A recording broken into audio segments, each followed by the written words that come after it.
Ntuuse nate n'essula ya 35 era eriko omutwe ogamba nti mukwano gwa kati amulyamu olukwe. Mukwano gwa kati amulyamu olukwe. Kati yatambulanga amaga ng'anoonya abantu nkwege be yali amusuubiza nti baakumuwerekerako okutuuka ku mwalo nga talina gw'alabako. Yadda ku bbali w'oluguudo n'atuula ng'alowooza nti bandiba nga balina we baali bagamiddeko naye nga talina gw'alabako. Yalaba amalabyambulago ng'anyweza bintu nkuyege bye yali amuwadde ng'alaba bimutuusa ku mwalo. Abantu yasanga batono nnyo abaali balaga gye yali agenda era ku bo nga tewali n'omu amufaako. Kyamutwalira ebbanga okusobola okulengera ennyanja. Wano amaanyi gaamuddamu n'asaawula engere kuba eryato erisembayo okugenda ku kizinga baali bamugambye nti lyali livaawo ng'enjuba egwa. Aba atuuka ati ku mwalo abasirikale abawerera ddala 6 bamwesimba mu maaso. Omu n'amugamba nti ssebo yimirira, tulina kye tukubuuza. Kati yakola kye baali bamusabye. Amangu ago bonna nga bamwetoolodde. Omu kwe kwongera okumubuuza nti ssebo oviirako wa era olagawo obudde buno? Kati kwe kumuddamu nti mbadde ndowooza nti mu nsi yaffe omuntu alina ebbeetu okulaga gy'ayagala. Omulala yamuli mu mbiriizi kwe kumuddamu nti bwe kiri ssebo, wabula bw'oba olina omusango olina okugumala n'olyoka weetaaya okuggyako nti ggwe oyagala kugumaza mbiro. Kati yasooka n'asiriikiriramu oluvannyuma n'abuuza nti ssebo ky'ogamba nti nina omusango gwe nazza?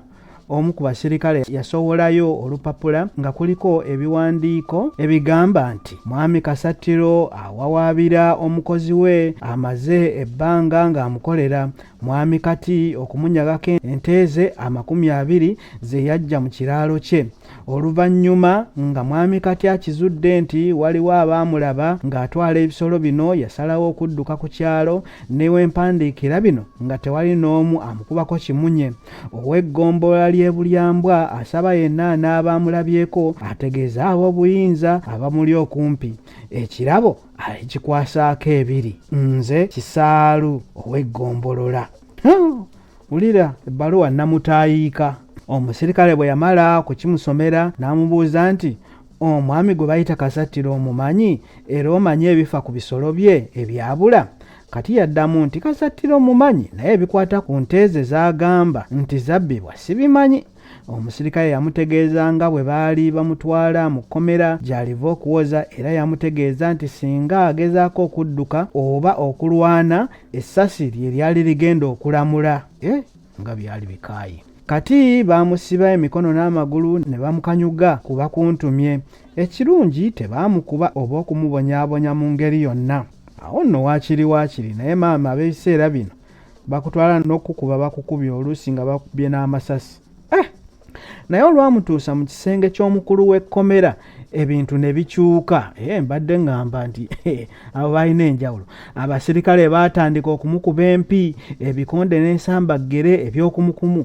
Omukulu w'ekkomera agenda okubayimiriza nga kati takyafaananika, ng'omusaayi gumuva mu nnyindo ne mu kamwa. Mbi omukulu w'ekkomera gwe baayitanga Kapiteeni Sseguya yalagira omu ku basirikale asumule ekisawo kati kye yalina nti byonna ebyalimu abiyiwe ku mmeeza. Olw'okuba kati teyafuna mukisa kutunula mu kisawo, nkuyege kye yamuwa nga batandika olugendo teyafaayo kulaba byalimu, wabula enviiri katazi muve ku mutwe bwe baatandika okuyiwa ebintu ku mmeeza. Mwalimu ebbaluwa eraga nti kati yali atunze ente 20 gattako n'embuzi 8 era ng'eraga ssente ze baali bamuwadde. Mwalimu ebbaluwa endala eyalimu amannya amajingire nga bano be bantu be yali ategeka nabo okuddayo okunyaga ente za Kasatiro endala. Mu kisawo kino baakukunulamu ekiso ekitemagana nga kirina obwogi obukirako obwa jirita n'ebintu ebisibe mu kabugo. Bannange, Kapiteeni yalabula kati nti saagala onnimbe, njagala ombula egy'obadde olaga era ekibadde kikuddusa. Kati yannyonnyola Kapiteeni ebyali bimutuuseeko ekyali kimuddusa era ne gye yali agenda, wabula omukulu w'ekkomera yaseka busesi n'alagira abasirikale bakole kyonna okulaba nti bamuyigiriza okwogera amazima. Bakakana ku kati ne bamukuba ne bamusamba, omutwe ne baguumiza ku kisenge okutuusa lwe yazirika nga takyalina kyamanyi. Kapiteeni yalagira bamutwale bamutwale mu kaduukulu era n'abagamba nti tewaba muntu yenna ayogera nti kakyali mu kkomera. Abasirikale baamuwalaawala ne bamusindika mu kasenge ne bazzaawo oluggi okwali amakufulu 2. Kati bwe yagwa nga bamusindise teyavaawo, wabula eyo nga mu matumbi budde yawawamuka ng'ali mu kizikiza. Yagezaako okusitula omutwe nga gulinga gwe basibyeko endoddo. Buli kintu kyonna eky'omubiri gwe teyagezangako okukozesa nga tekiseguka era ng'awulira obulumi obuyitirivu. Yalaba biri bityo n'asalawo kusigala we yali wabula nga tategeera kyali kimutuuseeko. Nga wayiseewo akabanga yajjukira abasirikale engeri gye baamukubamu okutuusa nga takyategeera. Yajjukira kapiteeni ebibuuzo bye yali amubuuzizza era n'ekyaddirira kukubwa.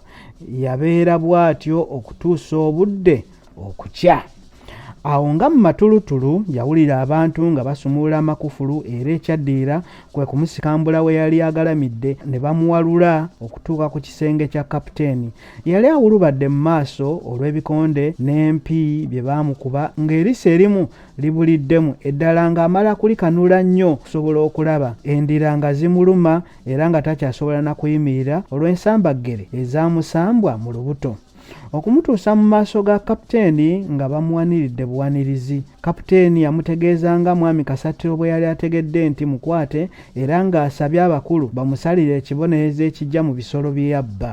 Yategeezebwa nti kyali kisaliddwawo atwalibwe mu kkomera ekkulu akozesebwe n'amaanyi okutuusa Kasatiro lw'alisalawo.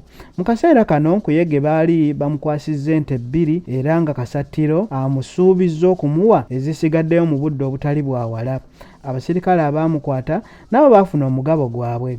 Amangu ago kapiteeni yalagira abasirikale bajje omubbi mu maaso ge. Baayongera okumuwalula okutuuka we baali basimbye emmotoka eyali ey'okumutwala mu kkomera ekkulu. Bwe baamutuusa ku mmotoka, omu yakwata mikono omulala amagulu ne bamukanyuga ng'omugugu mu mmotoka. Kati omutwe yagukuba ku kyuma, omusaayi ne gutandika okutiirika wabula tewali yafaayo okuggyako basibe banne be yali agenda nabo be baamuyamba era tebaba kumudduukirira singa ze embuyaga ezikunta. Bwe ntyo nno eyessula nayo nengimalako. Tusisinkane mweddako ng'Omukama akkiriza awangaale nnyo bunnya bwa musota.